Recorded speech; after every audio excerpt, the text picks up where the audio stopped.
We're good? Are you all ready? Jeff, stop talking. Prestige, pay attention. Yeah, thanks. Good afternoon, and welcome to my last ever 101 series presentation. Yes, that's too loud.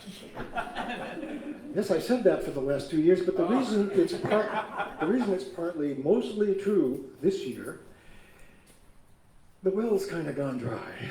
I mean, over the last decade, I have thoroughly been blessed to participate in this series, covering all possible presentation topics that I, and especially our resourceful host and my good friend Kim Braun, could come up with. Poetry, dover-foxcroft stories, work stories, my favorite song list, memoirs, podcasting, and yes, even UFO ufology. My favorite song playlists, and memoirs. Maybe I said that. Kim is very resourceful at coming up with ideas, because I can never come up with them, and I think we should all give Kim a round of applause for the way you come up with things all the time. I mean, every month throughout the summer months. Thank you, Kim. So some of you, a lot of you know me. Maybe everybody does, I don't know. If not, I'm Tom Lyford, a dover-foxcroft born and raised, retired high school English teacher. Been a library clerk here at Thompson Free Library since 2001. Retired now, but still volunteering. More of a library cat now than clerk, but I'm still hanging in there. So today's chosen and admittedly odd-sounding topic, the boss of me, falls back into the personal memoir category. The theme of which turns out to be part explanation of how I turned out to be who I turned out to be, and part confession. That said, just a moment, please.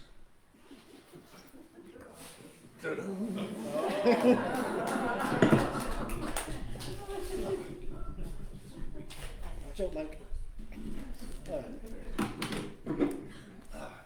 you selling those? Yes. Autographed. Okay. The wind just blew my pages. What? Yes. Every time I turn around. All right. So, yes. At first glance, this it's called "The Boss of Me," but my shirt says "Not the Boss of Me." And so there's two ways you can take that. One is, let's imagine that I'm Robert De Niro in Taxi Driver, and it's like, "You're not the boss of me. You talking to me? You talking to me?" Or on the other hand, it could be like my scarlet letter. You know, I'm saying, "Not the boss of me. I'm sorry, sir." But you'll find out. So you might come to ask, why has this thing, the boss of me, not the boss of me, become an issue for me? And it all started in the womb. I had a rough birth. Traumatic, you might say. And I contend that it got me off onto the wrong foot as a start. And it all went down just up the road from here at Mayo Hospital. But most of this is going to be like a memoir, and I'm going to be reading a lot because I just don't have a brain left to follow along. So please forgive me. I've been writing this for a long time. So starting with this, Mom used to love to tell me that all these cute little stories about my babyhood. For instance, Mom thought I was so cute, born with my adorable little fists crammed in my mouth, I was so hungry. Maybe I wasn't hungry. Maybe I was traumatized. Gnawing my cute little fist with my pink gums. Maybe it was just the first of my 19th nervous breakdowns. And I'm not talking about the standard being barbarically hung up by your ankles like a trophy fish and slapped on the butt, which is traumatic enough, but that happens to everybody. So okay, no harm, no foul. My birth didn't go so well. Let me explain. Now you've seen these long poles with loops at the end of them where animal control officers use these to wrangle wild critters like alligators and wildcats. That's going to be traumatic for them. It must have been for me too. Apparently I wasn't in the mood for coming out, so they had to come in and get me with forceps and drag me out kicking and screaming. Which reminds me of that reality TV show, Cops, you know? Bad boys, what you gonna do? What you gonna do when they come for you? You know, they pull over some perp side of the road and they yell, driver, come out of the car, hands up, and he won't do it. And so what do? They bust the window open and haul him out like a breech baby. One of my favorite shows. Okay. So, but honestly, I have no memory of what happened, but it did happen. I do try to imagine what it might be like sometime, because there I was, probably so comfortable for 9 months, living the life of Riley, you know, just dreaming my dreams, all my needs met, and only decisions to be made: should I stretch or should I take the wall again? And other unimportant decisions, but they were my decisions. I had 9 months there with nobody saying no. So I guess we can all agree I've gotten pretty used to being the boss of me. And then all that comfort came crashing down the day with the jarring first earthquake and all the terrifying aftershocks. There was something happening here, and what it wasn't exactly clear. Although sometimes the animal control officers are humane enough to dart some anesthesia into the critters, I don't see why they can't have a little tiny Xanax dart for babies. You know, it would make it a lot easier instead of coming in all gangbusters and slamming the cuffs of the forceps on your innocent skull and literally dragging your fragile body out into the icy, freezing, and blinding lights of your new prison. I'm just saying. But it kind of left me, I believe, I'm not sure, with trust issues. So first, a little word, before I do this, I'm going to do something that's kind of like reading a poem, although it's crap, it's poem, so I'll just call it creative writing. First, a little word about my grandmother. She lived up in the apartment upstairs. We always called her Nanny. Sweet as apple pandowdy, but extremely old-fashioned. Always worried about appearances to a fault. For her, cleanliness was next to godliness, and she prided herself on having floors so clean you could eat right off them.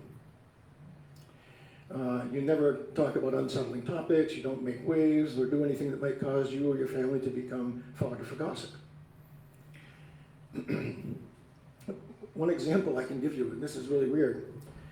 One day, when I was probably in 4th grade, Steve Taylor, my pal, and I came running up her stairs, running into her dining room, I guess, or living room, whatever, and said, "Nanny, the house 2 houses up the street has smoke just rolling out of the top of the roof. It's on fire. We got to call the fire department quick." She just looked troubled and uncomfortable and pained, but she wasn't stirring. "Come on, Nanny, call him. You gotta." Finally, wringing her hand, she said, "Oh, I don't think we need to do that. I'm sure someone will call it in." Fortunately, just then, somebody had called it in and the alarms were going off in town. But I don't know. So this kind of plays into where I'm going. So here's my crude attempt at what was once an attempt for a poem, but now let's just call it whatever. It's about what I was talking about, my birth and my early childhood. I just had my mood changed. Okay, Mom would tell me how when she, let me start again.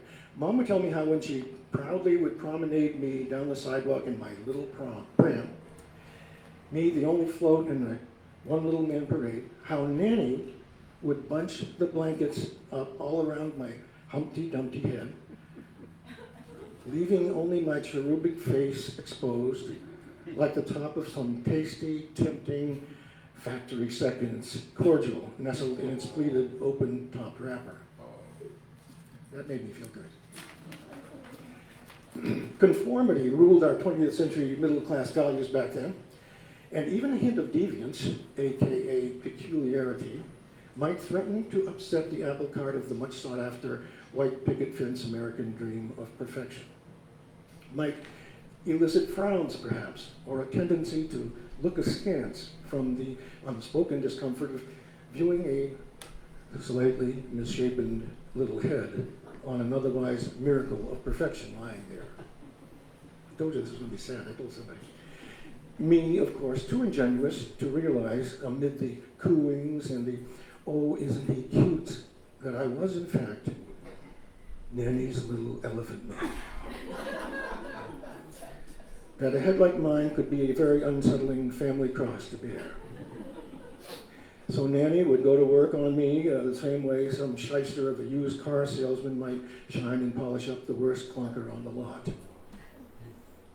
Well, eventually, Mom gave me the lowdown on my interrupted journey. Me lodged in the birth canal, the old forceps coming out of the operating room drawer to tug and taffy pull my skull, a blimp now with bruised tattoo forceps marks on the temples, out into the blinding lights. But she consoled me with a little biology TED talk on how it's such a common thing, nothing to be ashamed of at all. Because everyone knows a newborn's head is as pliable at birth as a lump of sculptor's clay. And hey, they just naturally pop back into shape later on. Sure they do.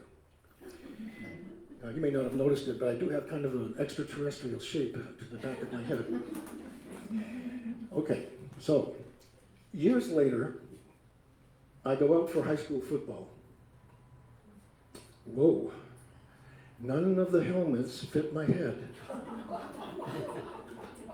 So the coach, being like most football coaches, simply has the team pigpile me and forcibly screw a too small helmet down onto my skull, leaving me pop-eyed and puckered fish-lipped. Only lasted 2 days. And much later than that, and I wasn't feeling much of the boss of me there, much later than that, I enlisted in the Army National Guard. And would you believe it, those biffy round dress caps with a leather visor, excuse me, they don't fit my ET head either. In fact, I had to force them down on, and while inspection was going on, they would just pop right off. So that was very embarrassing, and it was all because of my birth. So now, even later in life, I decided to become a badass biker. But biker helmets don't fit me either. And geez, I can't even imagine to get a damn do-rag tied all the way around my skull. So I ride dangerously, au naturel.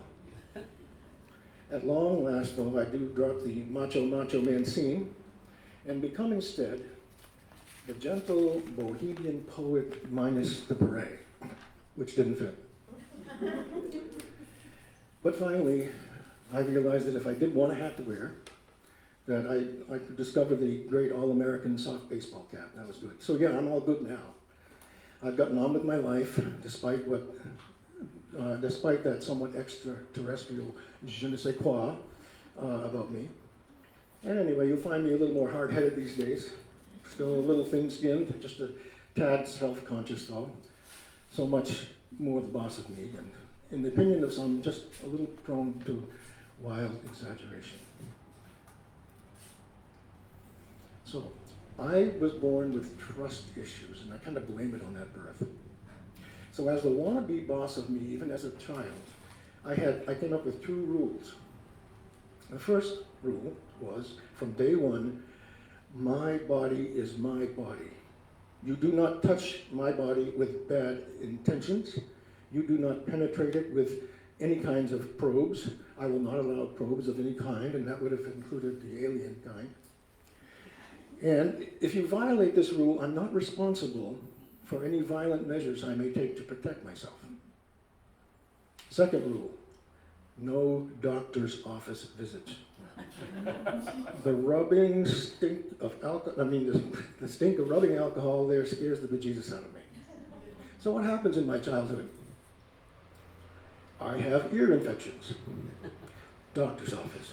Catch me, hold me down, kicking and screaming, insert medicine with an eyedropper and or Q-tip deep into my ears, and then continue the procedure at home often as the parents deem necessary. I have constipation. Doctor's office. Catch me, hold me down, kicking and screaming, apply the dreaded enema. I can't tell you about the fear and loathing I would feel when I would go down through the drugstore and see those drugstore hot water bottles and enema tubings hanging on the rack. I get the flu. Doctor's office, catch me, hold me down, kicking and screaming, and ram a dry, wooden, 1-inch wide tongue depressor so far back on the back of my tongue that it makes me gag my guts out. Then, for no reason whatsoever, it's time for shots. Time for another shot at the doctor's office. Catch me, hold me down, kicking and screaming, blah, blah, blah. Roll up your sleeve, slather on the stinky rubbing alcohol with a wad of gauze, and stick me like a voodoo doll with a sharp silver needle. As the boss of me, I could fight like a wildcat. Not that it did me any good. But long story short, I became about as trusting as a German shepherd who had just been taken to the vets to be neutered or spayed, and then asked to get back into the car for a second ride. I got really nervous about special rides. It was so bad that even when it came to my first haircut, and I was about maybe 3.5, I fought like anything going there. I got there, and oh my God, the barber was wearing a smock, like a doctor's smock. He had scissors. He had a big black implement that buzzed and had steel teeth on the front. And he wanted to wrap this big sheet over me and tie it tight around my neck. And then he proceeded to pump up the barber chair so high I couldn't jump off it and escape. He had to catch me, hold me down, kicking and screaming. But anyway, but by then something had occurred to me. I now was realizing I was in possession of a bargaining chip, because that time my parents had resorted in trying to bribe me. They were at the point of promising me the world if only I would just give in peaceably. So, I made a deal, and there was this thing I wanted, and it was a toy cap gun, cowboy cap gun. And I said, okay, if I get that, all right. So then they said, let's go. And I said, no, I have to play with it first. You have to give it to me first. And so that was about as far as that went, and then kicking and screaming, for that. Don't even mention Doc Robbins' dentist office. Oh my God. I don't even go to that section of the Historical Society. All right. But along the same lines, when I was just about 5, I had my tonsils out. All I wanted was to have the sore throat go away. I didn't want my tonsils out. There was no way in hell I wanted that. So once again, the rubbing alcohol, wreaking office, blah, blah, blah. So what did it take to coax me after that? To get there, the same way you try to lure a skunk into a half-a-heart trap with a peanut butter sandwich. They tried, but nothing worked. They offered me the world. I wasn't stupid enough to be bribed at that time. So they hauled me off to the hospital, which was against my rules. So, let's see here. Getting me into the Johnny was as far as they got without a fair fight. I was literally kicking and screaming and squirming by the time they lifted me onto the operating table. It took a doctor and an assistant to pin me down. But when they started to put that ether-soaked gauze rag on my face, I started bucking like a colt. But they were obviously bigger and stronger than me. So you know what I did? I closed my eyes, held my breath, and played dead. I just went all limp. I'd learned that wrestling with kids on the playground. if you play possum, they'll let their guard down. And they did. Here's another poor chance at a poem that I wrote about this a long time ago. I call it Little Tommy's First Chemically Induced Blackout. We're going to play a little game, Tommy. My brain still pondering all the new words. Tonsillectomy, adenoids, anesthesia. Let's see if you can count backwards from 100. On 4.5. Laid out on the operating table, a dissection tray, frog, and a Johnny on the spot, box canyoned in by a faceless wall of gowns and masks. One of them, unstoppers an evil vial with a little glass clink. Fear in a bottle, hospital fumes concentrate, and splashes a gauze rag with the ether. Okay, Tommy, we start with 100. I didn't know how to count it. 99, what comes next? The ice-wet invisible flame rag is what comes next. Slapped over my mouth, my wild-firing nostrils. What comes next, Tommy? Stifling my sore-throated screech face, searing my cheeks, stinging my eyes. What comes next is I become a kicking, fighting mongoose, a riggy-ticky-tatty. Clawing at the soaked rag, I rip it away, hurl it splat against the wall where it sticks for a minute. And then reinforcements come in, like thunderclouds, one for each limb and one to hold my head in place, two of which were my parents. Bad dream people, sweet with their lies, cooing like hell's pigeons, muscling me down, overpowering me, drowning me in betrayal, struggling down, succumbing down, sinking down to the bottom of a cellar dark sea.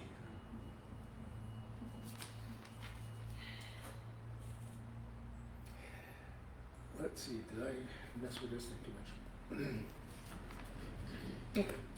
So, I could compose an encyclopedia of all the things I didn't like when I was a child. I didn't like bedtime. I didn't like chores. I didn't like any constricting rules. I didn't like Sundays. I didn't even like the sun. Mom would say, go out and play. And I'd say, no, Ma, the sun's out. I itch. And then she'd make me go and I'd make a beeline for the shade trees. I was kind of dark. But Sundays and constricting rules went together, hand in hand. For instance, you may not believe this, but you can ask my brother back there. My brother and I weren't allowed to play cowboys on Sunday because of cap guns. Cap guns were used for pretending to kill bad guys. And killing anybody, bad guys, didn't mix too well with Sundays, the Sabbath. This all had to do with my mom's churchy upbringing. But hold on here, wait just a minute. Who had given us these cap guns, holster belts, cowboy hats, and little cowboy vests for Christmas gifts? Gifts on the holiest time of the year. My parents. So anyway, Monday through Saturday, you could kill all the bad guys you wanted. Even shoot them in the back. Mom didn't care. Go ahead, get rid of those sinners. But never on Sundays. Can you imagine what that did to our fantasy cowboy play? You know, you'd sneak up behind a bad guy and call out, freeze, reach for the sky, you're under arrest. And the bad guy would just laugh and run away from you while you yell, hey, I said freeze, you're under arrest. And he'd just laugh again and remind you it was Sunday. And where was the fun in that? I got old fast.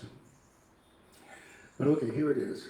The worst rule, in my mind, for Sundays, for us kids, was no going to the movies on Sunday.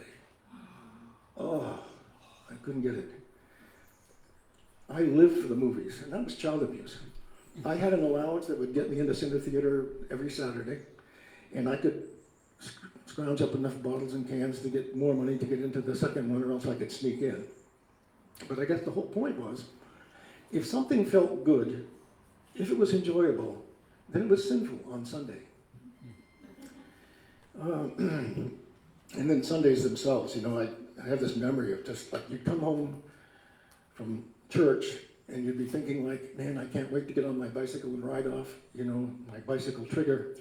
And then Mom would say something like, now, don't change your clothes. Keep your little neckties on and jackets, because we're going to go see Aunt and Uncle so-and-so over in Detroit. Or sometimes it was Greenville. And my necktie was always so tight around my neck, I could barely swallow. And then I'd always get car sick in the car, partly because of that frickin' necktie, and partly because of gas fumes that would come up from under the floorboards in that old 40 Pontiac. And the final twist of the knife was, we would always get home just in time for me to have to go to MYF, Methodist Youth Fellowship. A whole day wasted. Now, I don't have time to give you my feelings on Vacation Bible School, VBS. I even hated those 3 letters, VBS. I shortened it to just BS.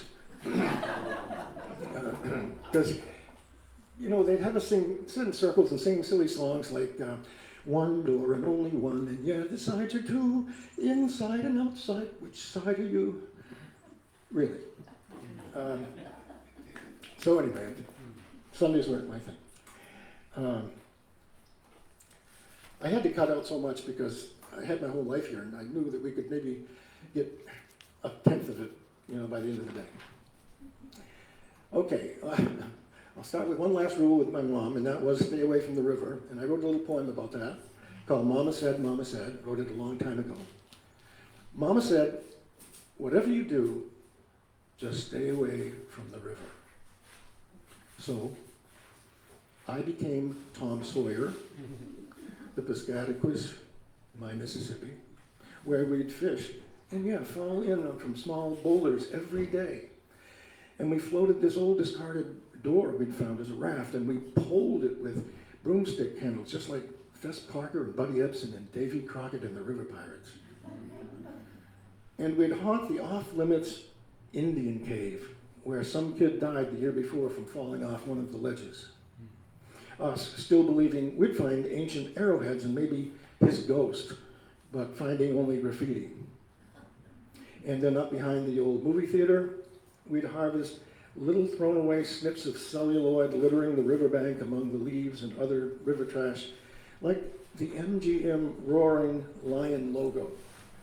There were a lot of those, because usually they had the problems with the beginning and they'd have to cut that out. Or action cells that had to get snipped out whenever the projector spools of films got all tangled up like fishing line. And after watching Spencer Tracy and Robert Wagner rappel down that sheer rock face in the movie The Mountain, we scurried over to Nat's dad's garage, got a coil of rope, ventured out onto a ledge rim, tying one end of a tree to a tree, and me going first because the squeaky wheel always got the grease, and me practically breaking my knees on the ledges at the bottom and searing my palms with smoking rope burns. But I had to keep all that secret because Mama said, stay away from the river. I'm just going to check the time and see if I have to cut out anything else. Get a laugh out. Okay. I once wrote a story, and Denny, I'm glad you're here. I once wrote a story called Dead in the Water, detailing how my pal Steve and I found a waterlogged body sunk in the river down behind Center Theater back in the 50s. No, it wasn't a human being, thank God. It was some huge farm animal, probably a cow, or maybe one extremely large hog. But when I say the thing was huge, you've got to remember that I didn't stand much taller than a yardstick, so everything was huge back then. The hide of this thing was cow-like, white and patterned with black splotches. The then grossly polluted Piscataquis River was very murky, with everything from sewage to the chemicals flushed down from the mills. So you couldn't really make out a head down there, let alone anything else. Just this bloated, rounded, dead cow, quote-unquote, island, buoyed up by the yeasty gastrointestinal swamp gas inside. Now, okay, I'd already seen it once the day before with Steve. But ever since then, I've been craving to get back and go see it again. I was kind of obsessed with it. You know, I think of it like it was a Tom Sawyer thing. He had a thing with dead cats. I have no idea what the movie was Denny and I were seeing, but all I could think of was that body lying down there in the water behind this theater, if it was still there. So finally, out we came onto the sidewalk, blinking under the sunny sky, and no more than a dozen steps down the sidewalk toward home, I stopped and said, wait.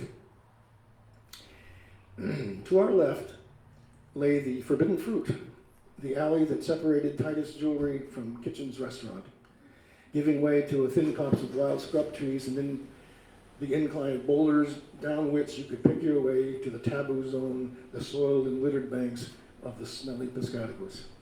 Denny said, what? Let's go down here, I said. I want to show you something. No, he was in charge of me whenever we were out and about. Something really cool. No, Denny said. We're not supposed to go down there, and you know it. I mean, really cool. Something you've never seen before in your life. I don't care, we're going straight home. Come on, follow me. You'll like it. No. But this was so me, by then I had my hands in my pockets and I was sauntering down the alleyway toward the end. He was saying, Tommy, you come back here. And I would say, I will, honest, in a bit. I just gotta check on something, okay? But geez, Denny, I hope I don't fall off some boulder and break my legs. Mom and Dad wouldn't be too happy if that happened, would they? Or if I accidentally fell in the river and drowned, well, you just were standing back there on the sidewalk. You come back here right now and I mean it. But I could tell by his voice he was sticking to me like glue. Or I'm telling. Guess who was the boss of me then? It didn't take us 5 minutes to get down there.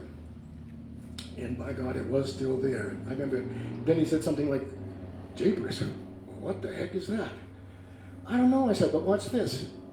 There were 3 large rocks poking up out of the water. Yesterday, they proved useful stepping stones for hopscotching my way out to the corpse. Before Denny could yell, don't do anything stupid, which he did yell, by the way, I was already teetering precariously on stone number 3. And there I was, bent at the knees like some track star waiting for the gun for the long jump. I did hear Denny say, don't do it. But there was no conviction in his voice because he knew me well. I landed splat squish on the bloated carcass. Keeping myself balanced and upright was a jockeying operation. Knees bent and arms stretched out like wings, I rode it like a tiny little California surfer. Hey, Denny, look at me. Bet you never saw anything like this. Hey! Oh, who said that? It was like a cannon shot.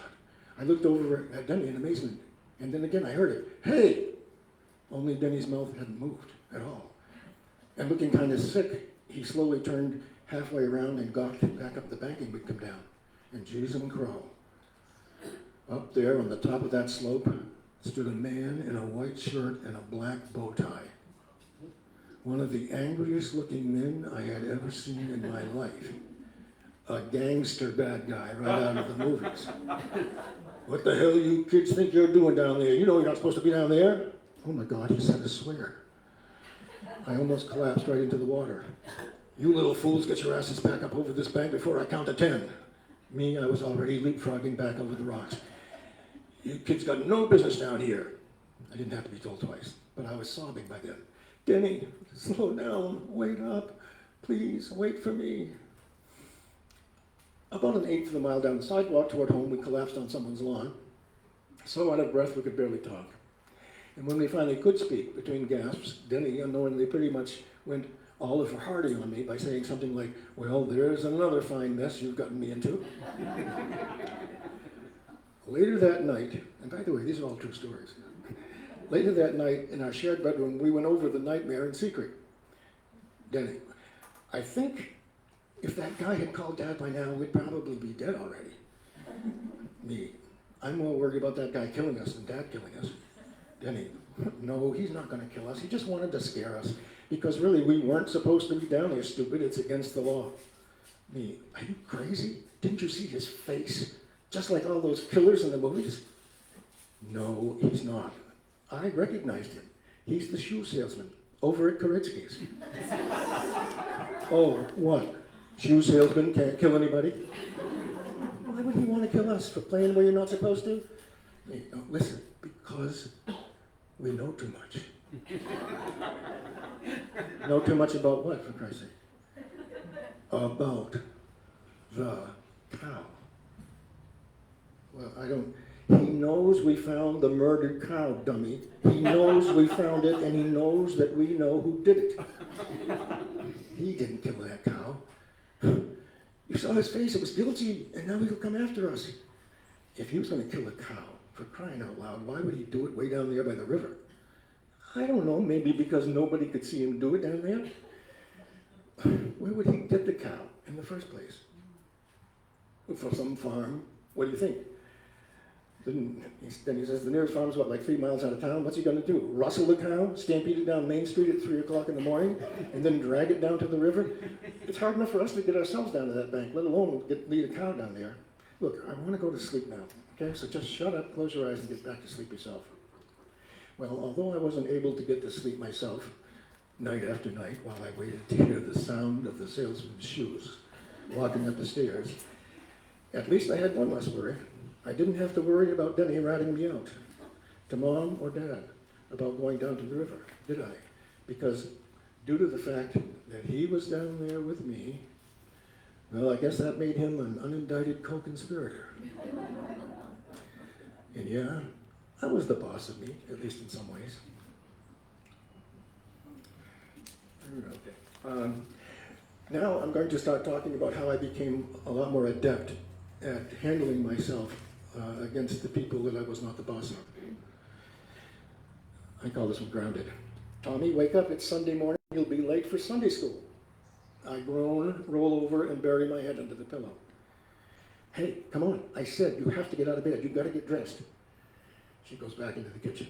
5 minutes later, she's back, gently shaking my shoulder, lifting the pillow. Come on, sleepyhead, you really got to get up. It's late already. I mumble something. What's that? I said next Sunday. What? Next Sunday. Wake me up next Sunday, I'll get up and be there on time. Don't worry. I tug the pillow back down over my head. She yanks the pillow right off me, holds it out of reach. Whatever are you talking about? I shake my head as if talking to a child. Listen, I'd like to go this morning. I really would, but I'm afraid that's impossible. It's out of the question. Tommy, I'm not going to tell you again. Oh, thank goodness for that. I'm telling you, get up now. Oh, I really wish I could, but it's not up to me. I'm grounded. Until Tuesday, according to you and Dad. Say hi to all my friends at Sunday school for me, okay? And tell them I miss them. Young man, you've got 5 seconds to get out of that bed. Oh, is breakfast ready all right? I can get up for that.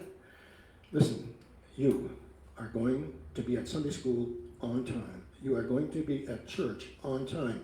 Do you have any idea how confusing this is? First, you're grounded, then you're not grounded, grounded, not grounded, grounded. Sunday school, church on time.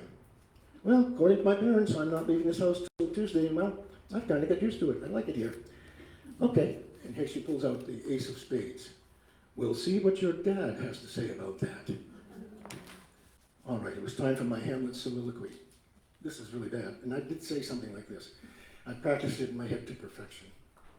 Oh, sure, I could get away with this with my mother. Dad can make me go. It won't be pretty though, will it? I mean, just imagine it. There's church, sun shining through the stained glass windows, organ playing soft, everything serene like every Sunday. And suddenly, back there in the vestibule, crash, bang, boom.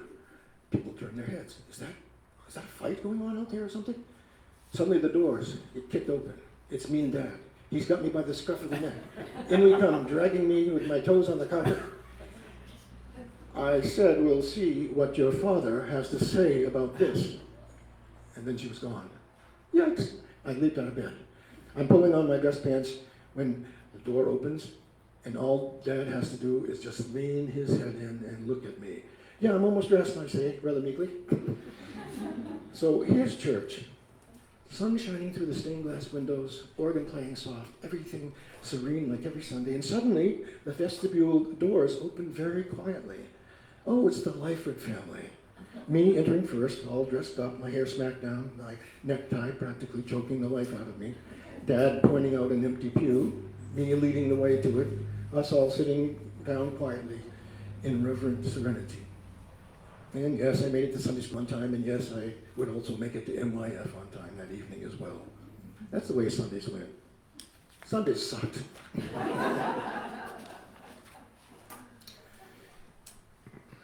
Once again, 15. I can do it. I'll just jump to this one. This is between me and my dad. I'm forever surprised at looking back at my teen years and how under my parents' thumb I was. Kids were often back then, not everybody, but you know, here I was in college and I was still under my dad's thumb. You know, if you're going to live under the roof, then you had to do what they said, abide by the rules. For instance, while attending high school, I decided I was going to join the Air Force. That wasn't going to happen, I was told. I was further informed that I was going to be the first one in our family to go to college. But it's my life, I argued. I was told that it wasn't my life, not yet. That I was going to college and that was that. And somehow they got away with it. They always did. A lot of parents back then did. And I was very disappointed, to say the least. But I ended up enrolling at Farmington State Teachers College by default. It was the least expensive place I could go to. But anyway, I loved being away from my parents during the week, but because my now wife Phyllis was apparently dosing my root beer with love potion number 9, I came back every weekend. Now, as a freshman, I yearned to sample the beatnik life back then. So one Sunday night after returning to campus, I simply stopped shaving. I was excited. I was going to grow a beard. I thought having a beard would be like Cool Daddy-O. All week long, I watched it beginning to grow in the mirror. However, when I came home Friday night, my dad took one look at my chin and said, "Shave that off." Of course, I argued, and of course, I lost the argument, so I had to shave. But when Sunday evening rolled around and I was back at campus, I began to let it grow again. It was ridiculous. I knew that, but I'd start a beard, enjoy it for a week, and then shave it off at home. And then I discovered a legal loophole. Farmington State Teachers College was founded in 1864. It being 1964, the school was celebrating its 100th year of existence, its centennial. The celebration was blossoming into dozens of all kinds of little madcap activities, one of which was, get this, a centennial beard growing contest. I was exhilarated. I went home that Friday night with my tiny little peach fuzz growth, and when Dad came in and gave me the hairy eyeball, I said, "Dad, I've got to explain something to you. Please sit down at the table." I ever so strongly emphasized the very patriotism of the beard growing contest. 1864 being a key year of the American Civil War, God bless America, I emphasized that I'd be in fine company with fellow beard-growing patriots, patriots like myself, patriots like my dad, who'd served valiantly for our country in World War II. And I pointed out that, of course, the contest wouldn't be ongoing forever, only a limited time. You know, it won't be like Foreversville, Daddy-O. And although I could see he had practically had to bite his tongue, he agreed, surprisingly. I could hardly believe it. Of course, it came with a caveat: you are shaving that off the moment the contest ends. So fortunately, I had most of 4 months left with a beard. Now, the spirit of the contest aimed at growing beards that were reminiscent of 19th century Civil War beards. Think bushy, long, uncultivated, lumberjack-type beards. Chia pet beards. That's not what I had in mind at all. What I had in mind was the beat poet goatee beard. Not only just the goatee beard, but a Fu Manchu thin trimmed mustache, you see, like that, because that was cool. So every time I'd come home with a beard, I don't know, he didn't know what the rest of them were doing, but I got away with it. And eventually it was over, and I have a picture at home that was in the newspaper of me sitting with all the other beards, and it looks like a lumberjack convention with some Chinese guy or something sitting there in the middle. But I had to come home, and I did not want to for that reason. In fact, the driver of the car, who was a friend of mine who graduated from high school with me here and also there, was driving. And I was bragging about how I don't care what he says this time. I'm an adult. I'm going to grow this beard. You wait and see if I don't. And I made such a speech that this guy named another Steve said, "Can I come in and watch?"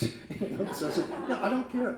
So I'm sitting there at the table waiting for Dad to come home, taking deep breaths, getting ready, and then I heard his truck come into the driveway, and we heard him coming up the outside steps, and we heard him coming into the entry through the screen door. The kitchen door opened, and there he was, standing there next to the kitchen stove. And yes, he was giving me the hairy eyeball. I felt something break inside of me. It was my will. I slumped, and in blushing shame before my good friend, watching expectantly at the table, I slowly stood up. The war was over without a shot being fired. I was a weasel, obviously. I went into the bathroom and began the big shave. Okay, almost done. So I'm going to have to jump to the end and talk about who's the boss of me now. Thank God I got married, because then I had somebody I could be the boss of. I once wrote this love poem to Phyllis. I called it Lament. Let's see. Oh no, that's the wrong one. I'll tell you what. Let me just do the story, then I'll find that poem and we'll be right after that. So Phyllis and I, we're just an old married couple now. We dated for a couple of years in high school before tying the knot. Married over 77 years. And for those math majors out there among you, the wedding was on July 30th, 1966, and our first child was born August 26, 1968. Any slow mathematicians out there need a little more time on that? 77 years ago, back in the old-fashioned time, when the old-fashioned song lyrics were often expressing romantic sentiments, like, "The girl that I marry shall have to be as soft and as pink as a nursery. The girl I call my own will wear satin and laces and smell of cologne." And in those romantic times, we kids actually believed that the popular song lyrics of our day knew what they were talking about. At least I did. We didn't have a Google back then, so ridiculously, song lyrics pretty much served as our only teens' future marriage manual. Teen song lyrics, movies, and TV shows, that is. We were stupid. You want to talk realistic song lyrics? Okay, how about the song made popular by Johnny and June Carter Cash? "We got married in a fever, hotter than a pepper sprout." Because we did get married in a fever. It was a whirlwind. Phyllis graduated from high school in early June, and by the end of July, we were headed northwest toward our honeymoon in Quebec City. It all happened so fast. We desperately could have used a book titled The Teen's Future Marriage Manual, or anything to help spell out for us realistically what our marriage roles as husband and wife actually could and should be, because we really didn't know. All I knew about marriage, besides what little attention I paid to my own parents, that is, who were old, and I mean, what pointers would they be in any position to advise anybody on about marriage, was what I had seen in the movies and TV shows. Father Knows Best and The Adventures of Ozzie and Harriet weren't much help. It looked so darn easy. So, you want to know what was really going on in my head as the two of us were rolling through Jackman toward the Canadian border? Well, it wasn't anything as brash as, "Yeah, I'm going through Jackman, look out, Jackman Town." It was more like, I'm not going to sing it because I can't sing. "They'll lead you around town like a scalded hound with your tail tucked between your legs. Yeah, going through Jackman." I was terrified because all I could feel was the husband's mantle falling about my shoulders. I'm the man now. I have to be the caretaker when my spouse is in sickness and in health. I have to bring home the bacon. I have to make the decisions. I have to pay the bills. I have to take the garbage out. I have to chop the wood. I have to trap the mice and dispose of their nasty little corpses in a timely manner. I have to be the one to get out of bed in the middle of the night and go downstairs with a baseball bat to ward off the intruders. All that while having to maintain my manly, well-groomed, Chippendale, bare-chested physique. I mean, there were just so many I-have-tos.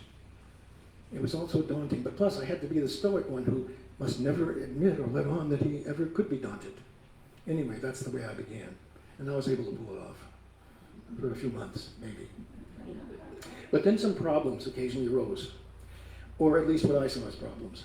Every now and then, there'd be some little task come up that I wasn't that adept at handling.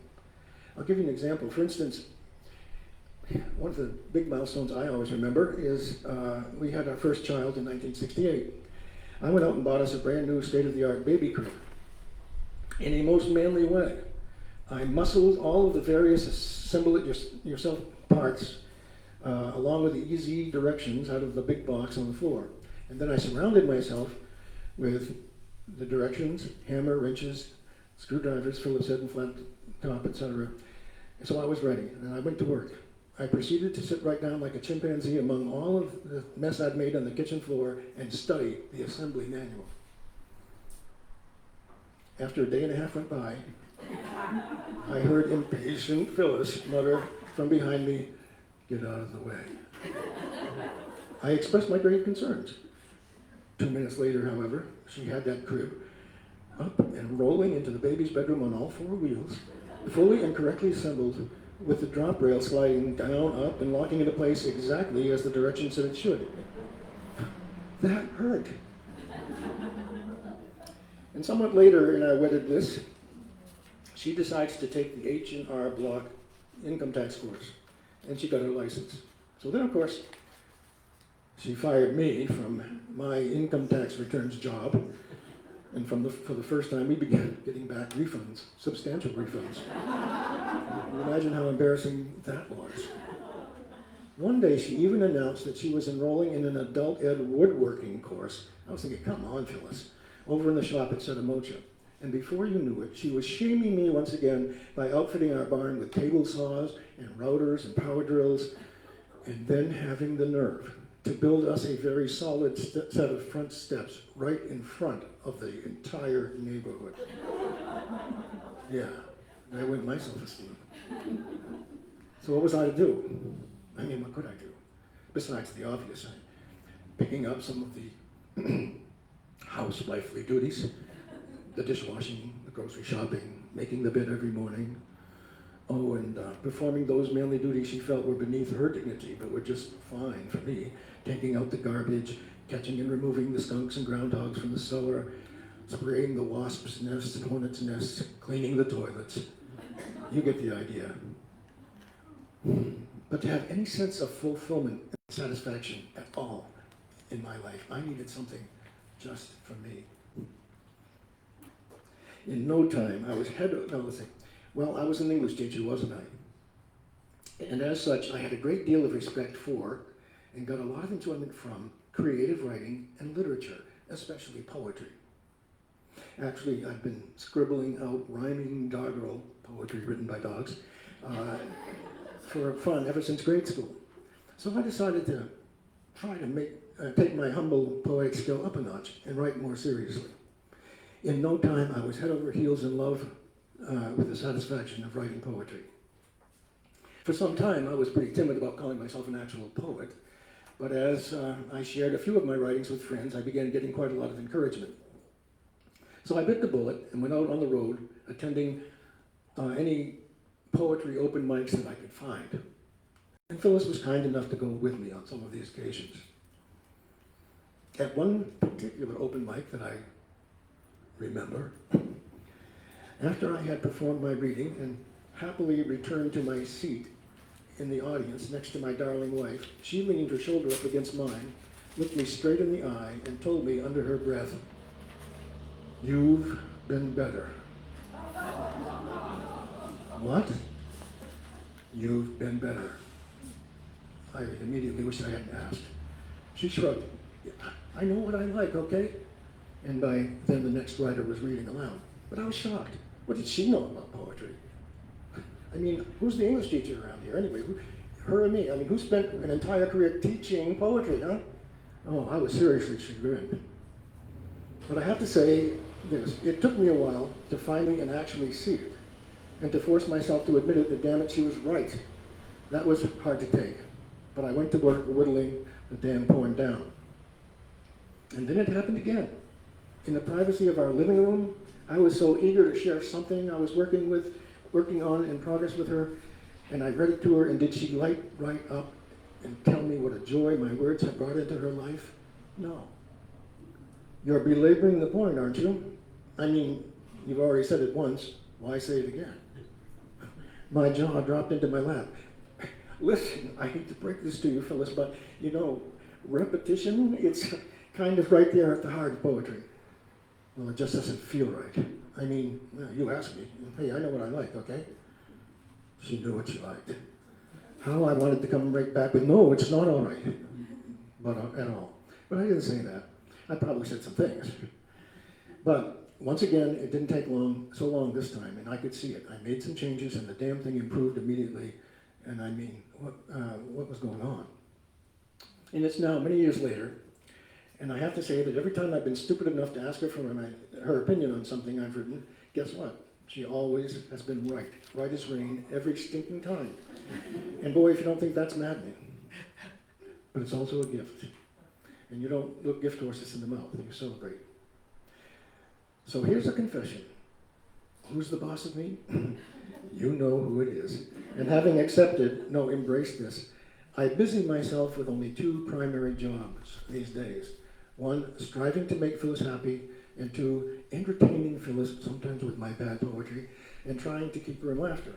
Laughter's the best medicine. She's the sweetest person, has the prettiest smile, and the most contagious laughter. I am gifted to call her the boss who makes me happy and happy to remain in her long life employ.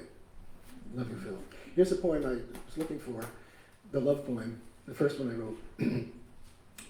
I called it You, Me, Bipolar, and a lot of you know this one, but You, Me, Bipolar.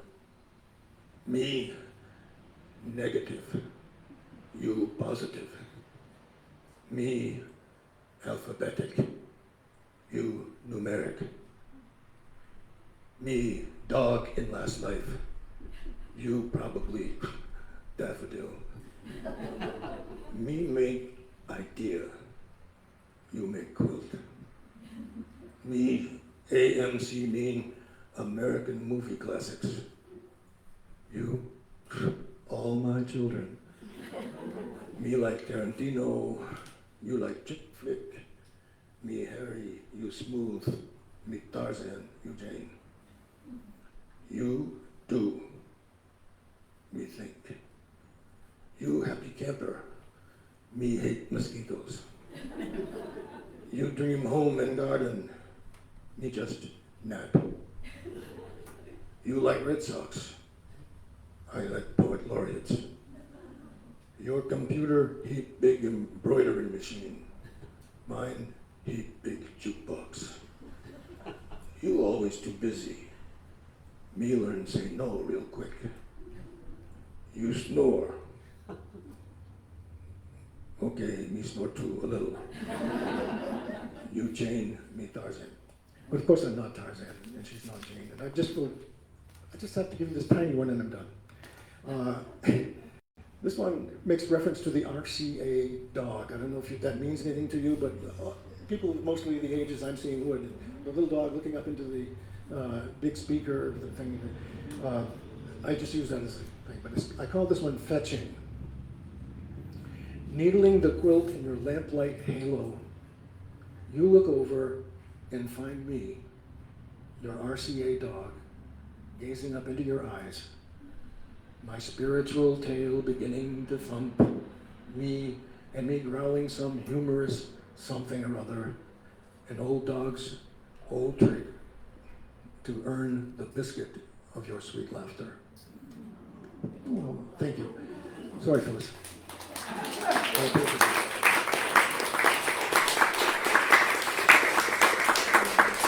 Thank you so much for being here. This one was totally different somehow. And I did have to kind of read it because my brain is getting really slow, but sorry about that. Thank you for coming.